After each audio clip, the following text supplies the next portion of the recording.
우리 누가복음 9장 51절부터 19장 44절까지가 예루살렘으로 올라가는 길에서 만났던 많은 사람들과의 대화, 그리고 이야기, 또 예수님께서 가르쳤던 가르침, 이런 것이 기록되어 있습니다. 우리 지난 주일날은 29절부터 36절까지 보면서 악한 세대를 만나서 그들 향해서 바로 이 세대는 악한 세대다. 왜 그런가? 믿음이 없고 표적만 구하는 세대이기 때문에 그렇다. 그래서 그들은 종계받을 수밖에 없다. 그러므로 믿음의 눈을 가지고 자기가 지금 자기 속에 있는 빛이 밝은지 어두운지 한번 살펴봐라. 그런 이야기를 말씀하셨습니다.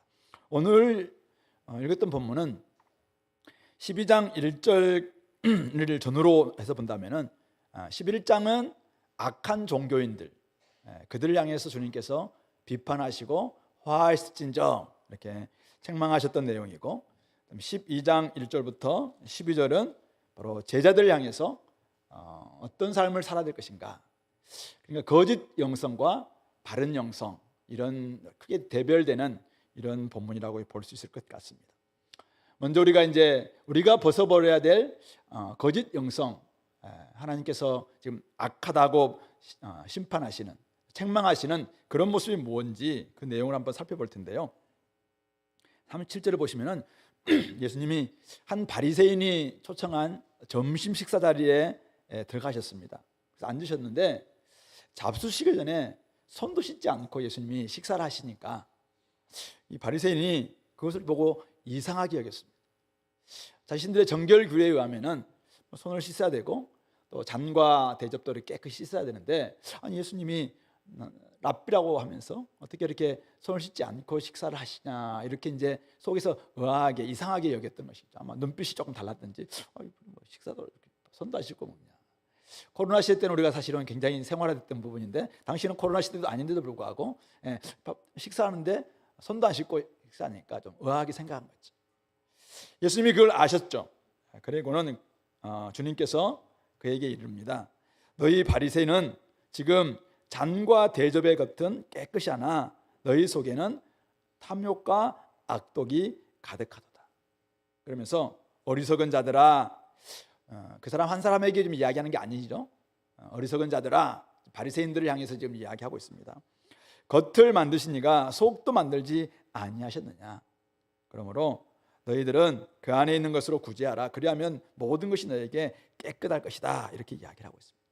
바리새인들을 두고, 한 바리새인을 앞에 두고 1대1로 있으면서 막 이렇게 책망하는 것은 아닌 것 같아요. 그러니까 바리새인 집에서 지금 바리새인들이 많이 와 있는 그런 가운데서 이번 기회에 이 바리새인들의 정결 규례가 가지고 있는 한계, 문제점, 이런 부분들을 지적하면서 너희들이 지금 취하고 있는 이런 영성, 또 종교 생활 자체가 얼마나 거짓되고 잘못된 것인가 라는 부분들을 주님께서 아마 책망하기 위해서 이렇게 말씀하신 것 같습니다. 그러니까 잔과 대접의 겉은 깨끗이 하면서 그들의 내면은 깨끗하지 않기 때문에 그 속에 악독과 탐욕이 가득함에도 불구하고 그것을 씻지 않음을 오늘 이야기하고 있는 것이죠.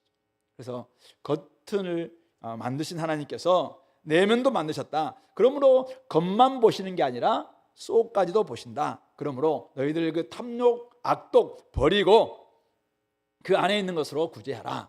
그래서 그 안에 있는 것을 구제하라. 이것은 이제 두 가지로 한번 해석할 수 있는데요.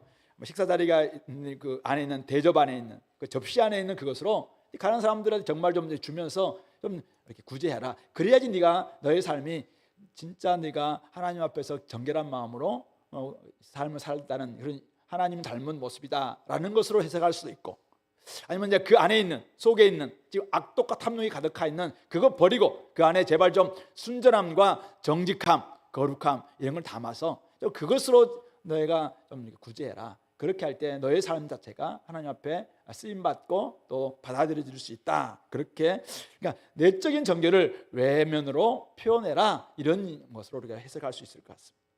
근데 거기서 끝나지 않고 예수님께서 이번 기회에 이제 대놓고 작정하시고 책망하시면서 화하실진저를 외치고 있습니다.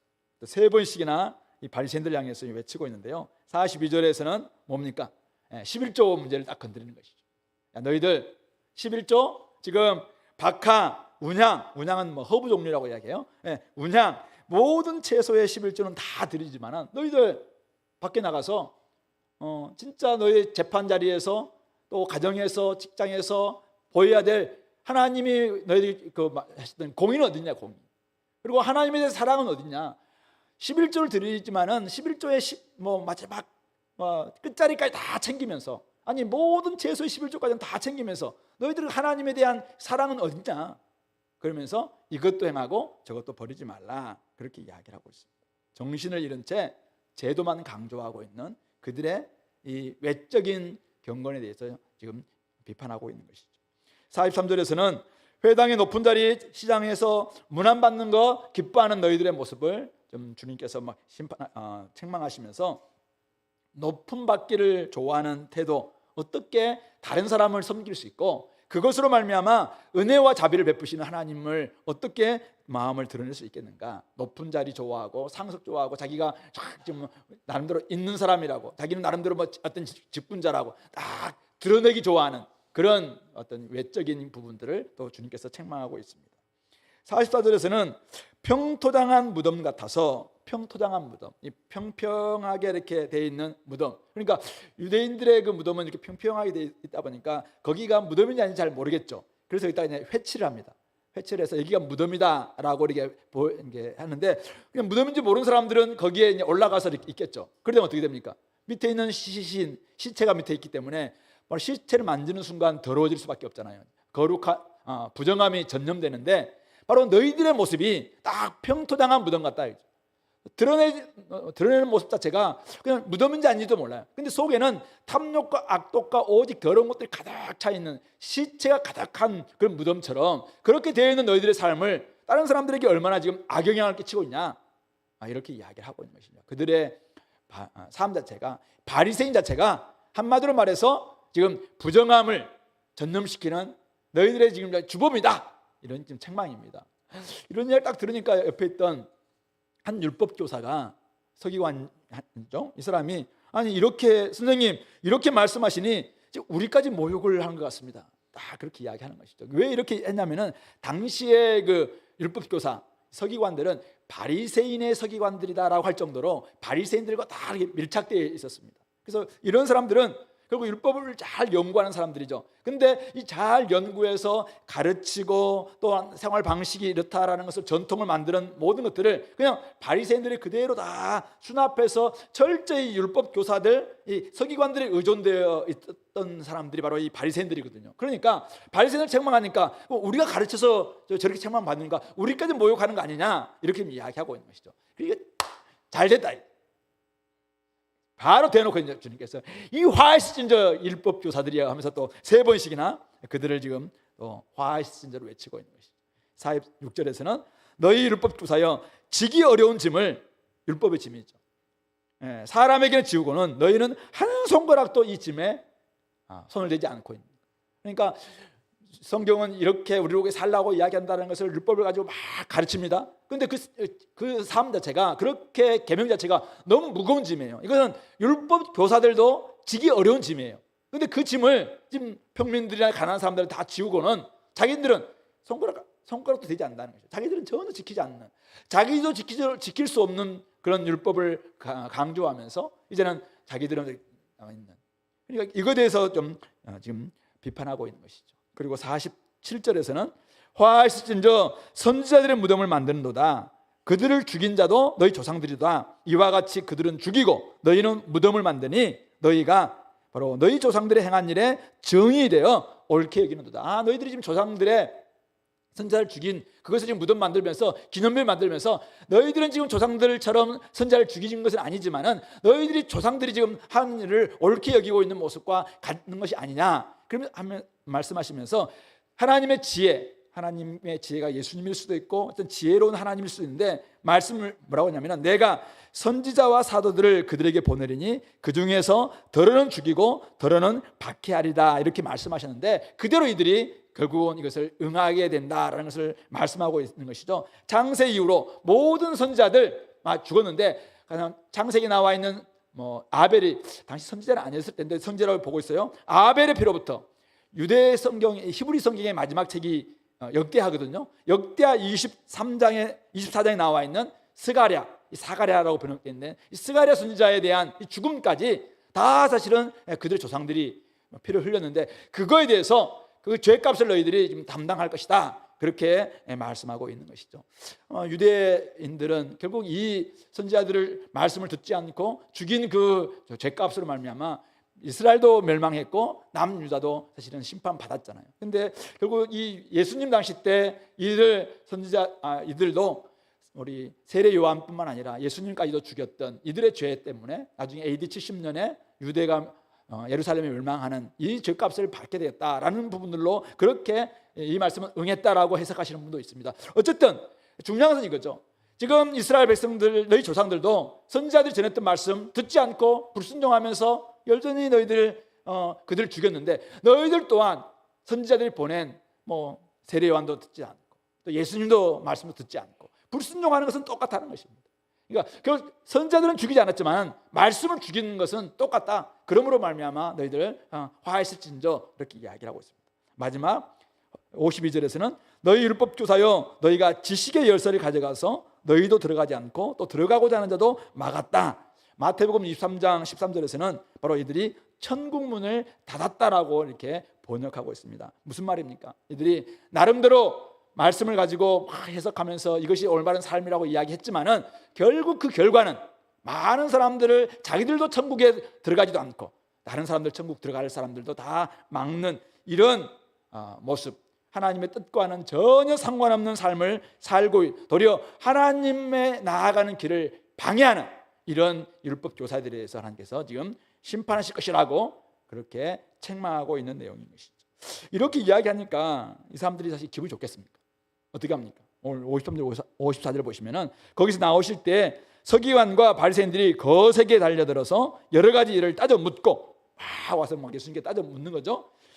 그 입에서 나오는 말을 책 잡고자 하여 노리고 있더라, 이렇게 이야기하고 있습니다. 그래서 하나만 지금 잘못되면 꼬투리 잡아서 결국 예수님을 지금 공회에 이제 넘길 거라고 막 생각하면서 하고 있습니다. 그런 동안에 12장 1절 보세요. 수만 명이 이제 막 모이게 됩니다. 서로 밟힐 만큼 막 되었습니다. 이때 예수님께서 먼저 그렇게 모이는 곳에서 제자들에게 말씀하고 있는 것이죠. 야, 바리새인들의 누룩 곧 외식을 주의해라, 그렇게 하시면서 12절까지 이제 그들이 해야 될 역할들에 대해서, 태도에 대해서 딱 이야기를 하고 있는 것입니다. 자, 먼저 오늘 우리는 두 가지 중에서 잘못된 영성에 대한 이야기를 먼저 좀 하면서, 이들이 왜 이렇게 잘못되었을까? 왜 예수님의 이런 책망을 받을 수밖에 없게 되었는가? 이들은 나름대로 경건하게 살고자 분리주의자다라는 이런 별명까지 얻을 정도로 그렇게 거룩을 추구했던 사람들이고, 이들은 나름대로 경건한 열망을 가지고 시작했던 이 바리새파가 어떻게 예수님 앞에서 이렇게까지 비판의 대상이 될 수밖에 없었는가? 이들은 율법 선생으로서, 율법 교사로서, 끊임없이 율법 전문가로서 많은 사람들에게 가르쳤던 이들이 어떻게 예수님 앞에, 너희들은 하나님 앞에 천국 문을 닫는 그런 존재에 불과하다라는 이런 비판을 받을 수밖에 없었는가? 왜 이들은 이렇게 변질되었는가? 이런 것들을 먼저 한번 살펴보고, 그 다음에 12장에 와서 그렇다면 이 잘못된 영성에서 벗어날 수 있는 길은 무엇일까? 이런 것들을 한번 우리 두 가지로 한번 살펴보겠습니다. 자, 이들은 왜 이렇게 되었을까요? 오늘 예수님께서 비판하셨던, 책망하셨던 쭉 내용을 보면은 한번 외적인 부분들을 굉장히 많이 지금 비판하고 계시는 것이죠. 바로 그것이 38절, 39절에서 우리가 힌트를 얻을 수가 있을 것 같습니다. 왜 이들이 비판받을 수밖에 없는가? 잡수시기 전에 손 씻지 아니하심을 보고 바리새인이 보고 이상히 여겼습니다. 예수님은 손도 안 씻네. 그러니까 손을 씻는다는 것은 깨끗한 모습으로 이제는 하나님께 나아가고 깨끗하다는 표현이 손 씻는 것이죠. 그런데 예수님은 뭘 비판하고 있습니까? 39절에 너희 바리새인들은 잔과 대접의 겉은 깨끗이 하나 손 씻듯이 잔과 대접은 깨끗이 씻어요. 근데 그들의 속에는 탐욕과 악독이 가득할 정도로 속은 씻지 않고 있다. 왜 이들이 이렇게 변질되었습니까? 외면은 중시했어요. 그런데 내면은 무시한 것이죠. 손은 씻었습니다. 근데 속은 씻지 않았다는 것입니다. 손은 날마다 지금 손 씻는 거예요. 늘 청소하고 집안도 막 늘 청소하고 막 이렇게 하고 잔과 대접도 막 깨끗이 하고, 이게 하나님이 보시는 부분이라고 생각한 거죠. 근데 하나님은 외면뿐만 아니라 내면도 만드셨고 손뿐만 아니라 속도 만드셨는데, 속은 이들은 씻을 생각을 하지 않고 있다 보니까 결국 이들이 그냥 외적인 부분들만 강조하는, 그것만 중요하다고 생각하는 외면 중시의 종교, 그런 영성으로 지금 전락하고 말았다는 사실입니다. 이것을 우리가 볼 수 있는 힌트가 어디 있냐면, 우리 누가복음 7장 잠깐 보실래요? 누가복음 7장 30절 말씀. 7장 30절 102페이지입니다. 우리 같이 한번 읽어볼까요? 바리새인과 율법 교사들은 그의 세례를 받지 아니하므로 그들 자신을 위한 하나님의 뜻을 저버리니라. 예수님께서 세례 요한에 대해서 쭉 이야기하면서 29절에 보니까 모든 백성과 세리들은 죄인들이죠. 이미 요한의 세례를 받은지라. 그래서 이 말씀을 듣고 하나님을 의롭다 이렇게 하면서 정말 예수님 말씀이 맞습니다. 정말 우리를 위해서 오신 저 세례 요한의 세례가 우리로 하여금 정말 하나님께 나아갈 수 있는 길로 만들어줬습니다. 참 옳습니다. 이렇게 이야기했어요. 그런데 바리새인과 율법교사들은 그의 세례, 누구의 세례입니까? 세례 요한의 세례를 받지 아니하므로 그들 자신을 위한 하나님의 뜻을 저버렸다라고 이야기하고 있습니다. 잘 알다시피 이들 바리새인들과 서기관들은 거룩한 열망을 가진 사람들이었습니다. 이들은 자타공인 율법 전문가들이었습니다. 그래서 그들은 문자 그대로 율법을 지키려고 애를 썼고 수없이 많은 유전을 만들고 구전을 만들고 또 계명을 만들어냈습니다. 그런데 중요한 것이 뭐냐면은 그 율법 아래 나름대로 자기들이 순종하고 끊임없이 말씀의 지배를 받고 말씀의 통제를 받고 말씀에 이끄시는 대로 그들이 나아갔어야 되는데, 자꾸 이렇게 하다 보니까 어떻게 되냐면은 다른 사람들을 자기가 가지고 있는 율법을 가지고 무기로 삼아서 다른 사람들을 통제할 뿐 자기 자신들을 통제하지 않은 것입니다. 말씀의 지배를 받아야 할 이들이 자신들이 말씀을 지배하는 존재가 된 것입니다. 말씀을 컨트롤하는 존재가 됩니다. 자신들이 기준입니다. 자신들이 전문가예요. 자신들이 이미 다 선생이에요. 자신들이 재판관이 되었습니다. 그러니까 말씀은 우리가 누구든지 말씀 앞에서 겸손해야 되고 말씀 앞에서 자기를 돌아봐야 되는데, 이들은 이미 말씀 위에 서 있는 거죠. 그러니까 어떻게 해요? 지금 세례 요한이 온다라고 분명히 구약에서는 이야기함에도 불구하고 하나님의 사자가 와서 지금 회개의 세례를 베풀면도 불구하고 자신들은 세례 안 받아요. 왜요?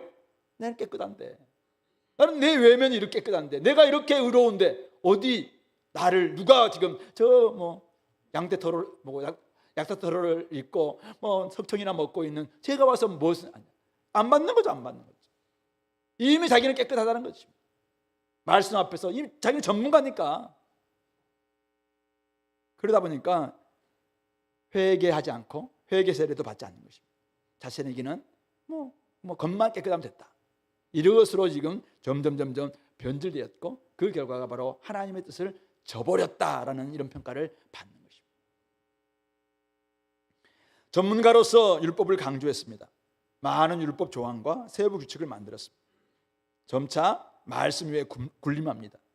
말씀이 그들을 통제하지 못할 정도로 이미 그들은 말씀의 권력을 갖게 된 사람이 되는 것이죠. 이것이 굉장히 위험합니다. 그들이 생산해낸 율법은 자신들로 지기 어려운 짐이었습니다. 그런데 자신들은 그 짐을 지지도 않으면서 맨날 백성들에게 그 짐을 지라고 그렇게 지금 외치고 있었던 것이죠. 그들은 선지자를 죽이지는 않았습니다. 하지만 선지자들이 전한 말씀을 순종하지 않음으로 말미암아 말씀을 죽였습니다. 그러니까 어때요? 말씀이 자기와는 상관없는 것이죠. 말씀이 예언했던 메시아 거절하는 것입니다. 말씀이 예언했던 주의 사자 그냥 거절하는 것입니다.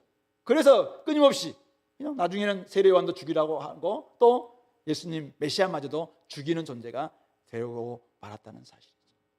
결국 내면이 바뀌지 않았기 때문에, 속이 바뀌지 않았기 때문에 결국 이런 모습이 되었고, 겉만 그럴싸하게 포장하는 신앙인으로 전락하고 말았다는 사실.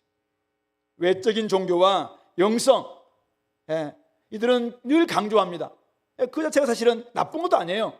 하나님 앞에 보시기에 그들은 얼마나 거룩하게 살려고 했는지 몰라요. 이 땅에 우리가 자꾸 현실에 너무 좀 같이 타협하지 말고 그들은 분리되어서 더 하나님 앞에 거룩하게 살자라고 그 바리새 운동을 일으킨 것입니다. 더 거룩하게 살고자 일으킨 거예요. 그런데 사실은 말씀의 통지를 받았어야죠. 회개하면 회개하고 말씀을 듣고 순종하고 이렇게 해야 되는데 그렇지 않고 자꾸 외적인 것만 강조되니까 어떻게 됩니까? 껍질만 단단하게 되는 거예요. 갑옷을 막 한 개, 두 개, 세 개 계속 겉옷만 두툼하게 입는 거죠. 그러니까 예수님께서 아무리 말씀하셔도 이미 딱딱한 껍질을 뚫고 들어갈 수가 없어요. 말씀. 이미 많이 들었어요. 그냥 기가 그냥 이미 딱 닫혀 있는 거죠. 그러니까 더 이상 말씀이 들어오지 않는 것입니다. 속에 지금 들어가지 않는 것입니다. 표피에 머물고 마는 것입니다. 이것이 굉장히 위험한.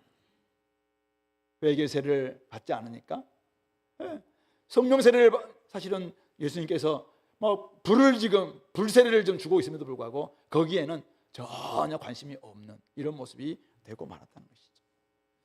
하나님이 지으신 내면을 한 번도 씻은 적이 없는 사람들, 그런 사람들은 그냥 겉모습만 치중하고 겉에서 영성만 지키면 된다 생각하면서 그런 종교인이 될 가능성이 굉장히 많음을 보여주고 있는 것입니다. 우리는 살아가면서 이 악한 종교인과 악한 종교를 많이 만날 수 있습니다. 우리는 악한 세대만큼 이 악한 종교인이 나쁘다라는 것을 알고 있는데요. 왜냐하면 악한 세대는 밖에 있거든요. 교회 밖에 있어요. 악한 세대는. 그래서 우리가 사실은 조금 안 만나고 싶으면 안 만나면 됩니다. 근데 악한 종교인은 교회 안에 있습니다. 이미 교회에 들어와서 지도력을 딱 행사하는 목사가 되기도 하고 장로가 되기도 하고 조장이 되기도 하고 집사가 되기도 하고 이미 종교인이 딱 되어 있습니다. 종교인이 되어 있어서 막 지도력을 행사하는 것이죠. 그러다 보니까 어떻게 합니까?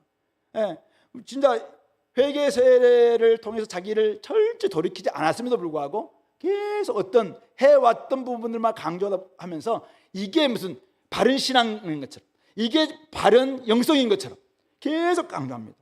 자기는 돌아보지도 않고 스스로 성찰하지도 않고 회개하지도 않고 그런 가운데서 딱딱해진 이 종교의 외피만 가지고 이게 신앙생활이다 그렇게 강조하니까 사람들에게 착각을 줍니다. 저렇게 사는 게 맞구나. 그런 점에서 우리 자신을 한번 돌아봐야 됩니다. 우리가 우리 자신에게서 한 번씩 악한 종교인의 모습을 발견할 수도 있기 때문에 그렇습니다.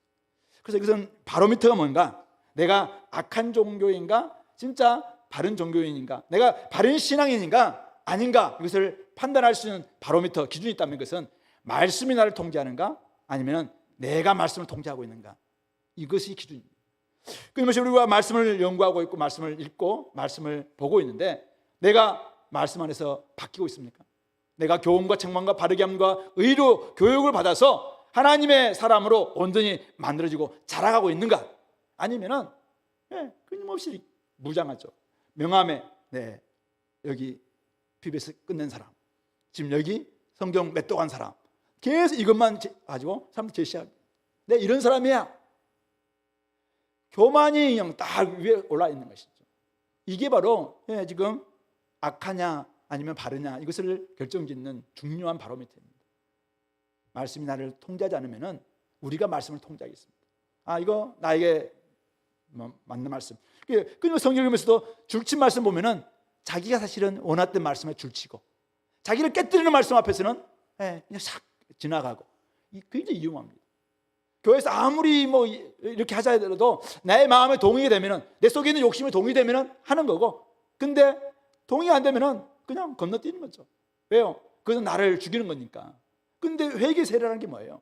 내가 죄인이고 내가 약하고 내가 악한 존재이기 때문에 그것을 버리라. 지금 이건데 그걸 안 하는 거죠. 네가 지금 두 벌 옷 한 벌 딴 사람 줘라. 야, 네 지금 받는 월급으로만 좋게라. 이것을 지금 세례 요한님이 외치면서 회개 세례 받으라는 거 아니겠습니까? 근데 자기는 하나님 앞에서 종교 생활만 딱 하고 있으니까 떳떳하니까 전혀 회개할 것 없다고 생각하는 이런 모습이 되는 것입니다. 그러므로 오늘 주님께서 오늘 12장 1절에서 분명히 말씀하고 있습니다. 바리새인의 누룩 곧 외식을 주의하라 이야기하고 있습니다. 이 외면 중시의 종교, 이 거짓 영성은 공동체에 악한 영향을 주는 누룩과도 같습니다.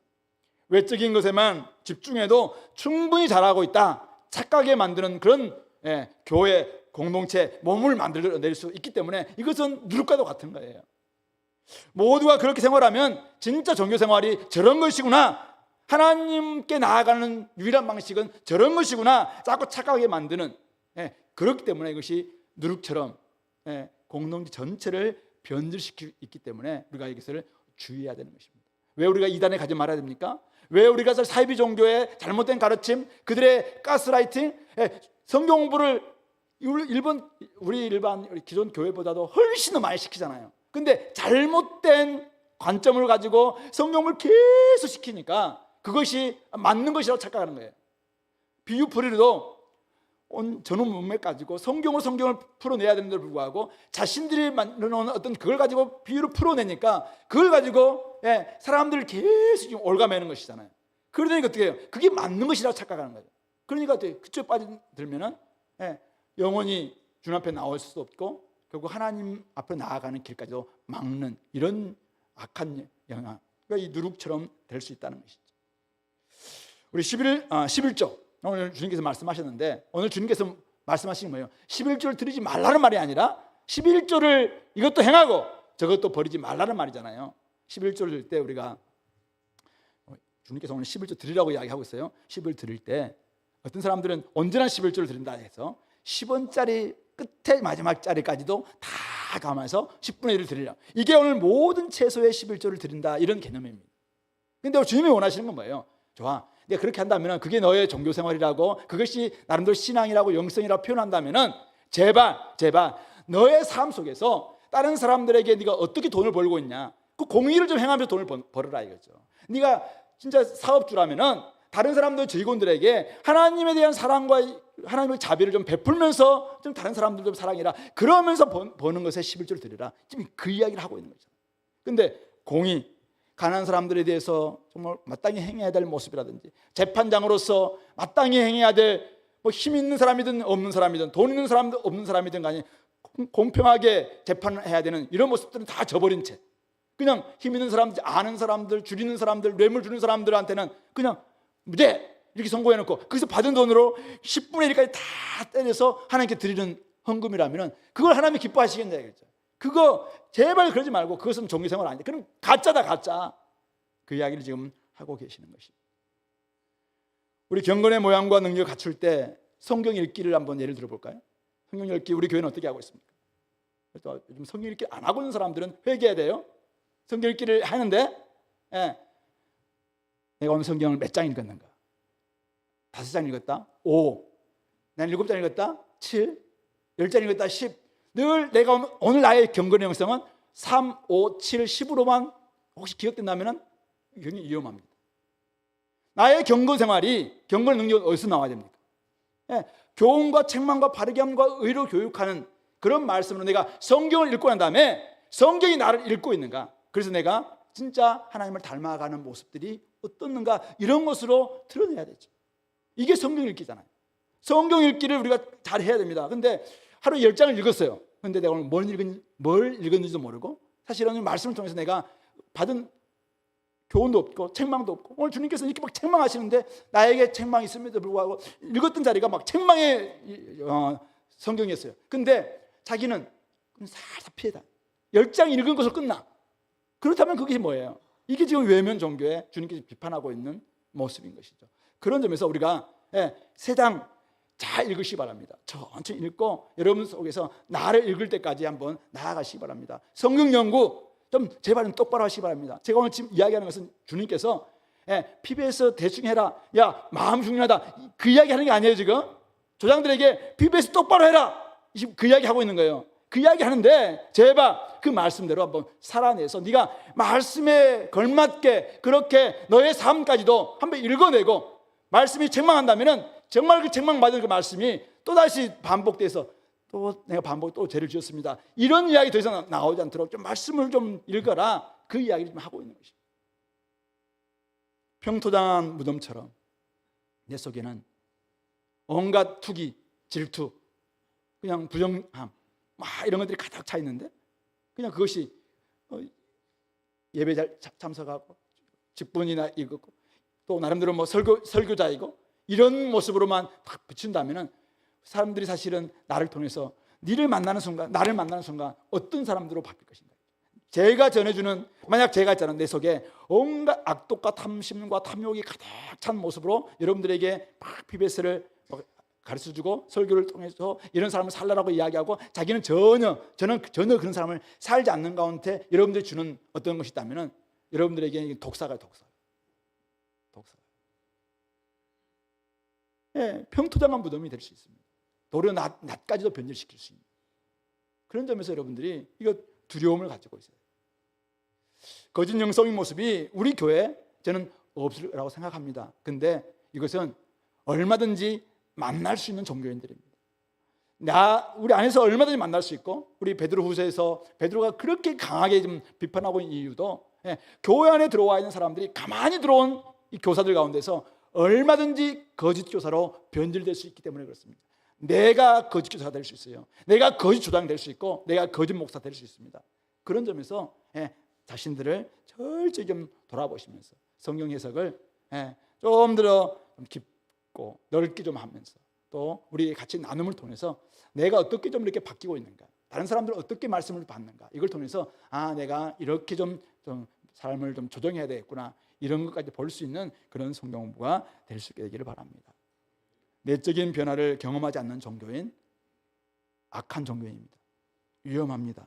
그들의 영향 받으면 많은 것을 강탈당할 겁니다. 그리고 그만큼 더 나빠지게 될 것입니다. 우리 베드로후서에 나와 있는 물 없는 샘입니다. 막 샘인 줄 알고 갔어요. 근데 가보니까 물이 하나도 없어요. 오아시스인 줄 알고 막 갔는데 물이 하나도 없는, 기대를 잔뜩 주고 줬는데 가서 보니까 물 하나도 없는, 얼마나 허탈합니까? 기대를 잔뜩 줬는데도 나의 삶에 생명도 평안도 기쁨도 주지 못하는 그런 모습이 된다면 그것은 더 우리를 더 악하게 만들 수 있다는 사실을 기억하시기 바랍니다. 그런 점에서 이 바리새인의 누룩과 영성에, 거짓 영성에 물들지 않도록 조심해야 됩니다.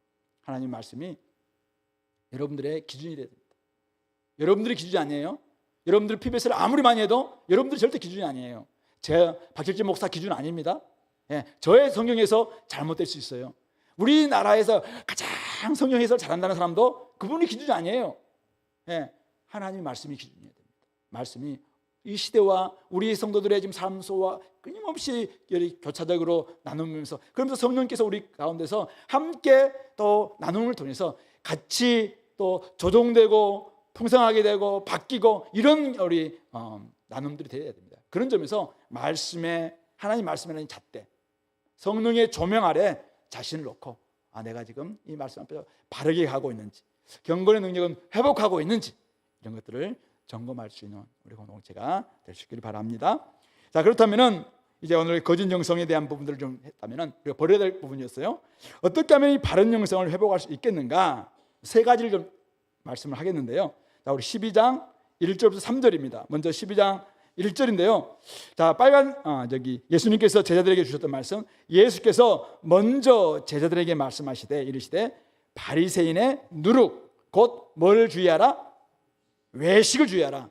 외식을 다른 말로 말해서 연극이라고 이야기하면 됩니다. 연극적인 신앙생활을 버리라. 연극처럼 하는 신앙생활을 버리라. 위선이다. 그는 외식은 신앙생활을 연극처럼 하는 것을 말합니다. 속은 전혀 변화되지 않았는데 내가 내면에 지금 깨끗함, 거듭난 적이 없어요. 그런데 신앙생활을 거듭난 사람처럼 흉내내는 것, 바로 이것을 버리라고 이야기하고 있습니다. 속에는 탐욕과 악독이 가득했음에도 불구하고 막 손 잘 씻고 막 11조 잘 내고, 그러니까 어떻게 해요? 사람들로부터 네 신앙생활 좋네, 이렇게 하는 게 바로 외식이에요. 외식. 이거 버리라라고 이야기합니다. 주의해라고 이야기합니다. 예수님을 따르는 제자라면 신앙생활을 연극처럼 해서는 안 됩니다. 연극처럼 해서는 안 됩니다. 겉과 속이 같아야 됩니다. 손을 씻었습니까? 그렇다면 속도 씻어야 됩니다. 먼저 속부터 씻어야 됩니다. 속을 씻지 않으면 손 씻는 것으로 우리가 신앙생활 정결규례 다 했다라고 착각할 수가 있습니다. 그런 것은 어떻게 됩니까? 오늘 2절 3절 보세요. 감추인 것이 드러나지 않을 것이 없고 숨긴 것이 알려지지 않을 것이 없나니 이러므로 너희가 어두운 데서 말한 모든 것이 광명한 데서 들리고 너희가 골방에서 귀에 대고 말한 것이 지붕 위에서 전파되리라. 진실은 언젠가에 드러납니다. 마찬가지로 거짓된 신앙생활도 언젠가는 드러날 것입니다. 다른 사람을 속일 수 있어요. 그러나 주님 앞에 나갔을 때 너는 가짜다. 마지막 너의 신앙생활은 연극이었어. 이런 비판 당하지 않기 위해서 어떻게 됩니까? 첫 번째, 오늘 외식주의해야 됩니다. 이 자신과의 관계해야 됩니다. 제자의 출발점은 거듭남, 태어나야 됩니다. 회심해야 됩니다. 중생해야 됩니다. 속이 깨끗하게 정결하게 되어야 됩니다. 그런 점에서 우리가 회개 세례를 받고 또 예수님을 통해서 불세례, 성령 세례를 받아서 우리 내면이 바뀐 사람이 되어야 됩니다. 한번 자신을 돌아보시기 바랍니다. 내가 요즘 왜 신앙생활을 자꾸 거칠애로 하지? 그것은 내 내면이 깨끗하지 않기 때문입니다. 내 내면이 어쩌면 태어나지 않았는지도 몰라요. 신앙생활에 그동안 열심히 하다 보니까 나는 내가 거듭났지 않았나 이렇게 착각했는데 오늘 보니까 연극이었네. 다 드러나게 될 것입니다. 이 가짜라는 게 드러나게 될 것입니다. 그런 점에서 자신과의 관계에서 자기가 부끄럽지 않아야 됩니다. 이거 말씀인데 저는 오늘 금요일 날 금요 기도 때 우리 했던 찬양 우리의 기도가 생각이 나더라고요. 우리의 기도 뭐죠? 오늘 이 자리에 모인 우리 어린 양 예수 따라가는 무리 되게 하소서. 그러면서 당신의 겸손함, 당신의 거룩함, 당신의 정직함 내 안에 정말 그 내 안에 조금 비추사 내 안에 있는 교만함, 내 안에 있는 천박함, 내 안에 있는 거짓됨 온전히 좀 바꿀 수 있는 끊임없이 자기가 거듭난 사람들은 자기 속에 있는 천박함과 거짓됨과 정말 하나님 앞에서 교만함 이런 것들을 내려놓는 사람들일 것입니다. 그렇기 때문에 하나님의 겸손함과 주님의 겸손함과 주님의 정직함과 주님의 거룩함들을 잘 배울 수 있도록 그렇게 되는 사람. 내가 요즘 내 속에 자꾸 천박함을 보고 있는가? 내 속에 거짓됨을 정말 내가 느끼고 있는가? 내가 늘 말씀 앞에서 내가 요즘 왜 이렇게 자꾸 정말 정직하지 못하지? 왜 자꾸 거칠해? 겉과 속이 좀 다르지? 이런 모습들이 내가 보고 그걸 가지고 하나님 앞에서 눈물로 기도가 있다면 바뀐 사람 맞아요. 근데 말씀을 봐도 전혀 그것이 없고 기도도 그냥 5분 정도 하고 나면 이미 잠자고 있고 지금 신앙생활을 거칠어 하고 있다는 것을 지금 드러내고 있는 지표들이에요. 그런 점에서 내가 내 속에 있는 거짓됨, 내 속에 있는 천박함, 내 속에 있는 이 교만함 이런 것들을 철저히 좀 바꾸고 나를 좀 바꾸는 거듭난 중생, 회심을 경험하는 그런 은혜가 있게 되기를 바랍니다. 두 번째는 하나님의 관계인데요. 자, 4절부터 7절 말씀입니다. 예수님이 제자들 향해서 내 친구 너희에게 말하노니 이렇게 이야기합니다. 그러면서 몸을 죽이고 그 후에는 능히 더 못하는 자들을 두려워하지 말라. 누굴까요? 권세자들이겠죠. 로마 권세자들이든지 유대 종교의 권세자들 이 사람들 두려워하지 말라. 마땅히 두려워할 자를 내가 너에게 보이리니 죽인 후에 지옥에 던져넣는 권세 있는 그를 두려워해라. 그렇게 하시면서 참으로 너희에게 이르노니 그를 두려워해라 하시면서 하나님 이야기를 합니다. 하나님 어떤 분이신가? 참새 5마리가 두 아사리온은 1데나리온의 16분의 1 그러니까 10,000원이 하루 일당이 1데나리온인데 16분의 1 데나리온이 바로 아사리온입니다. 그 정도로 이 참새가 싼 값에 지금 팔리는 거잖아요. 그럼에도 불구하고 이 참새 한 마리도 하나님 앞에서 잊어버린 바 되지 않았다. 근데 너희들은 누구냐면은 너희에게는 심지어 머리털까지 다 세신 바 되었다. 하나님은 참새보다 더 귀중하게 우리를 보시고 우리에 대해서 다 아시는 바로 그 하나님. 그렇기 때문에 두려워하지 말라. 누굴 두려워하지 말라? 세상 권세 두려워하지 말라. 사람 두려워하지 말라. 오직 하나님만 두려워해라. 하나님만을 경외해라. 너희들은 많은 참새보다 더 귀하다. 그렇게 말씀하고 있는 것입니다. 참된 하나님과의 관계가 이 땅에서 우리가 바른 영성을 가지고 있는 두 번째 태도라고 이야기하고 있습니다. 진짜 우리 하나님을 제대로 들어간다면 하나님은 우리의 몸과 영혼까지도 주관하시고 좌우하시는 분이십니다. 몸과 영혼까지 다스리시고 오늘도 우리를 살피시는 그 하나님을 정말 여러분들이 하나님 앞에 제대로 살아간다면 우리가 바른 영성 가지고 이 땅에서 살아낼 수 있지 않느냐, 그 이야기를 지금 하고 계시는 것입니다. 여호와를 경외하는 것이 지혜의 근본입니다. 여호와를 경외하는 것이 바른 영성의, 아까 우리 출발점이 태어남이라고 이야기했다면, 이제는 태어나서 정말 살아갈 수 있는 첫걸음이 결국은 이 하나님을 두려워한 여호와를 경외함이라는 것입니다. 이것은 한마디로 말해서 하나님과의 바른 관계를 유지하는 예배로부터 저는 출발할 거라고 생각합니다. 우리 요한계시록 4장에 보면은 요한이 이 땅에서 교회가 참 많이 고통당하고 환난당하고 시험당하고 사당에 회당에 가서 막 이렇게 무릎 꿇는 이런 사람들도 있고, 이런 모습 속에서 이제 하늘의 보좌를 바라봅니다. 근데 하늘에 보좌가 있는데 보좌에 앉으신 이가 있었죠. 바로 하나님이셨어요. 그분이 온 세상을 통치하는 분이시다라고 생각하니까 모든 것이 질서가 다 잡히게 됩니다. 그 주변에 교회 24장로들이 다 질서가 잡혀 있고, 거기에 내 생물들이 다 좀 잡혀 있고, 그리고 전군 천사들이 다 질서가 잡혀 있고, 온 세상이 하나님의 통치 위에 다 이렇게 간다는 것을 알게 됩니다. 오늘 여러분들 삶 가운데서 창조로부터 마지막 정말 심판에 이르기까지 여러분들의 삶이 지금 딱 질서 잡혀 있습니까? 하나님은 창조주실 뿐만 아니라 구속주이시고 심판주이십니다. 그렇기 때문에 여러분들의 신론이 신학교 가지 않았다 할지라도 여러분들의 신론이 명확합니까? 하나님은 살아계시고 오늘 우리를 다스리시고 우리를 아시고 그분은 어떤 분이시다 알고 있습니까? 그분에서 우리 인간은 어떤 존재인가, 죄론, 인간론에서 알고 있습니까?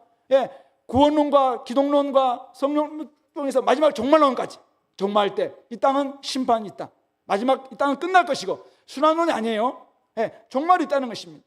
그렇기 때문에 그분이 우리 삶 앞에 다 계시다면, 그분이 우리의 모든 삶을 주관하시는 주권자라면 우리가 왜 이중성을 가지고 있습니까?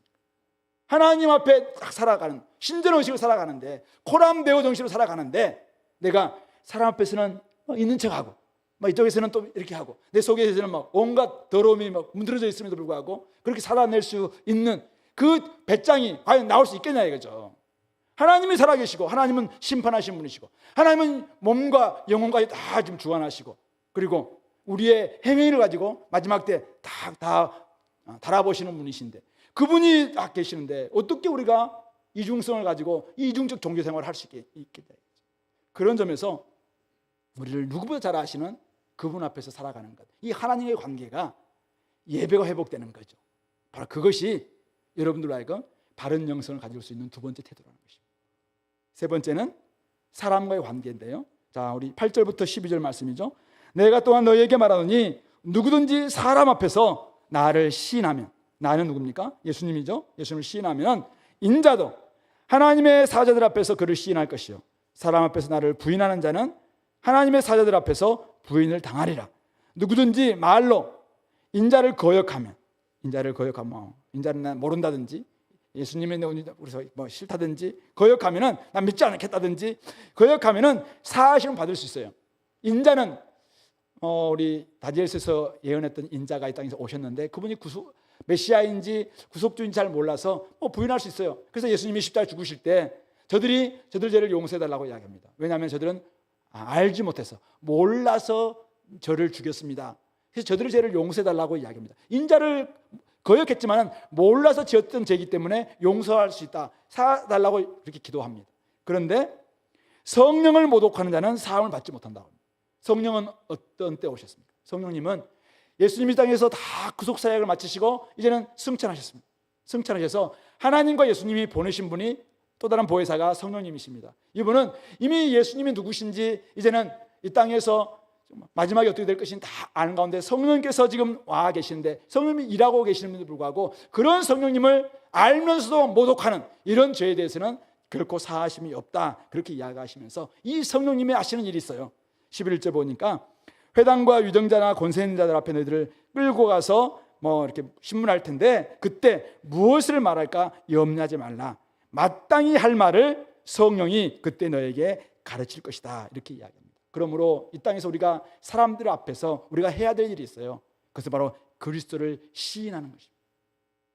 성령님을 의지해서 그리스도를 시인하게 될 때, 지금은 이미 성령님이 와 있는 시대입니다. 성령님을 통해서 여러분들이 성령님을 시인하게 될 때, 예수님을 시인하게 될 때 예수님께서는 하나님의 사자들 앞에서 마지막 심판 때, 저 친구 내가 안다, 저 내 친구라고, 제자들이 내 친구라고 이야기했으니까, 저긴 내 친구라고, 얼굴이 좀 새카맣지만 내 친구라고, 저기 저 머리 좀 길지만 내 친구라고, 다 지금 사람들 앞에서 나를 인정하고 나를 막 향번했던 그런 사람이라고, 소망에 관한 이유를 이야기할 때마다 성령님의 음성을 듣고 그렇게 소망에 관한 이유를 했던 그런 사람이라고 예수님께서 다 시인해 줄 거라고 이야기하고 있는 것이죠. 그러므로 우리가 사람 앞에서 해야 될 일이 뭐예요? 이 땅에 살아갈 때 예수님을 시인하는 삶을 살라는 것입니다. 이런 사람이 로마서 10장에서 이야기하고 있는 그리스도 구원받은 사람입니다.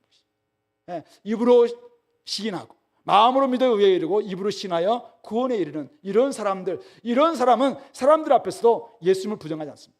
그렇기 때문에 속에도 예수님이 나의 삶의 주인일 뿐만 아니라 겉에서도 예수님을 나의 삶의 주인으로 고백하는, 또 인정하는, 목숨에 칼이 들어올 때도 있어요. 목에 칼이 들어올 때도 있습니다. 그때도 불구하고 그리스도는 제 삶의 주인입니다. 제가 이렇게 살아가는 이유는 그리스도 때문입니다. 제가 이렇게 전도하는 이유도 그리스도 때문입니다. 내가 이렇게 열심히 기뻐하는 이유도 그리스도 때문입니다. 직장 생활에서 내가 다른 사람들 막 이렇게 온갖 뇌물 받고 하지만 제가 이렇게 정직하게 살아가는 것도 그리스도 때문입니다. 제가 다른 사람들에게 이렇게 친절한 것도 그리스도 때문입니다. 이렇게 말할 수 있는 이게 사람들 앞에서의 모습이죠. 이런 사람은 절대 이중적인 모습이 아니죠. 위선적인 연극 생활로 신앙생활 하는 사람들이 아닐 것입니다. 바로 그것을 이야기하고 있는 것이죠. 그리스도의 제자라면은 사람들 앞에서 그리스도를 시인할 수 있어야 된다. 그것이 바로 자신을 속이지 않고 그리스도를 주님으로 인정하는 모습이다라는 것을 말씀하고 있는 것입니다. 성도 여러분, 오늘 거짓 영성과 바른 영성에 대해 살펴보았습니다. 거짓 영성은 내면의 변화 없이, 속의 변화 없이 외적인 종교 생활에만 충실한 모습으로 나타납니다. 내면의 변화 없이도 외식적으로 연극적인 모습으로 연극하듯이 신앙생활 얼마든지 할 수 있어요. 근데 그 결과는 뭐예요? 오늘 보니까 활시짐전. 그것은 가짜라는 것입니다. 그건 책망받을 것입니다. 그거는 가짜입니다. 바른 영성은 내면의 변화를 통해서 삼위일체 하나님, 삼위 하나님과 온전한 관계를 맺는 사람입니다. 하나님을 두려워할 줄 알고 그리스도를 시인할 줄 알고 성령님의 음성을 들을 줄 알고, 그래서 늘 삼위 하나님과 의지하면서 그 관계 속에서 그분과 교제 속에서 살아가는 이런 사람들은 사람들을 너무 두려워하지 않습니다. 신앙생활하면서 너무 누구의 눈치 보면서 하지 않고 기뻐하면서 내 안에 변화가 있으니까, 내 내면이 바뀌었으니까 그렇게 살아가는 것입니다. 사람들로부터 좀 따를 당할 수도 있어요. 때로는 어떨 때는 사람들이 기득권의 그 안에 들어가지 못할 수도 있어요. 그러나 어떻게 해요? 내 안에 정직함이 있으니까, 내 안에 정직함으로 정직을 표현하는 것입니다. 내 안에 겸손함으로 겸손하게 살아가는 것입니다. 내 안에 거짓됨이 바뀌어서 이제는 정직함을 바뀌었기 때문에 그런 모습 살아가는 것입니다. 그렇게 살아가다 보니까 때로는 좁은 길이에요. 좁은 길. 근데 어떻게 해요? 내 마음에는 평안이 찾아오는 것이죠. 그렇게 살아가는 것입니다. 성령님께서 역사하십니다. 성령님께서 도와주시는 것입니다. 기도했더니 막 응답도 있는 것이죠. 이런 삶이 진짜 신앙생활이라는 것입니다. 이것이 바로 신앙생활이에요. 이런 사람들은 마지막 때 주님께서 다 받아들여 주십니다. 인정해 주는 것이죠. 화신자가 아니죠. 이들은 내 친구라고 이야기할 뿐만 아니라 마지막 하나님의 사자들 앞에서 다 내가 너희들 안다. 내 친구라고. 내 친구도 왔네. 저 소초동에 살던 내 친구 왔다고 막 받아주시는 이런 은혜가 우리 가운데 있을 것이라고 좀 말씀하고 있는 것입니다. 거짓 종교인 악한 종교 지도자들의 영향은 지금도 곳곳에 있습니다. 그들의 영향에서 벗어나려면 살아계신 삼위 하나님과의 교제 속에서 살아가야 됩니다. 자신이 먼저 거듭나야 되고 내면이 바뀌어야 되고 하나님을 두려워할 줄 알아야 되고 예수님을 주되심으로 확신하는 것이죠. 그렇게 할 뿐만 아니라 무엇보다도 말씀의 통제를 좀 받으십시오. 오늘 우리에게 선물로서 이 말씀을 주셨거든요. 이 말씀은 무거운 짐이 아니에요. 제가 여러분들에게 이렇게 살라랑 막 해석해주고 무조건 막 짐을 얹어주고 있습니까? 혹시 그렇습니까? 그렇다면 그 짐 벗어버리십시오. 여러분들 읽고 이것은 나에게 짐이 아니라 진리구나. 그렇다면 그대로 사시기 바랍니다. 그 짐이 예수님이 주시는 그 멍에는 쉽고 가볍다고 이야기했어요. 그것으로 말미암아 여러분들이 평안을 누려야죠. 나를 자꾸 얽어매고 있는 어떤 종교, 어떤 형식, 어떤 뭐가 있다면 그것은 탈피하십시오. 그러나 여러분들에게 내가 신앙생활 하면 할수록 나를 생명을 더 누리게 하고 더 평안을 누리게 하고 기쁨을 얻게 하고 있다면 거기에 삼위 하나님의 함께 하심이 있을 거라고 생각하고 그 일에 여러분들이 나갈 수 있게 되기 바랍니다. 그래서 말씀의 통제를 받으시고 말씀이 이끄시는 대로 여러분들 살아가시고 그런 가운데 경건과 건강을 회복할 수 있길 바랍니다. 이 경건하지만 건강하지 않는 사람들이 있어요. 그런데 신앙생활은 건강한 신앙생활을 해야 됩니다. 그래서 성경의 말씀에 좀 합당한 이런 신앙생활을 해야지 자꾸 한쪽만 너무 치우쳐서 그냥 거기 빠져있거나 이렇게 돼서는 안 돼요. 건강함과 그리고 하나님을 닮은 경건함을 함께 회복하는 우리 공동체가 될 수 있게 되기를 간절히 소망합니다. 같이 한번 기도합시다. 오늘 말씀을 좀 기억하시면서 오늘 내가 버려야 될 거짓 영성은 뭘지 이거 한번 잘 버릴 수도 기도했으면 좋겠고 내가 회복해야 될 나의 지금 내면의 바뀜과 또 하나님을 온전히 두려움과 또 예수님을 사람들 앞에서 시인하는 이런 삶이 내 가운데 있게 해달라고 그래서 바른 영성이 정말 나를 건강하고 경건하게 만들 수 있게 해달라고 같이 한번 기도합시다.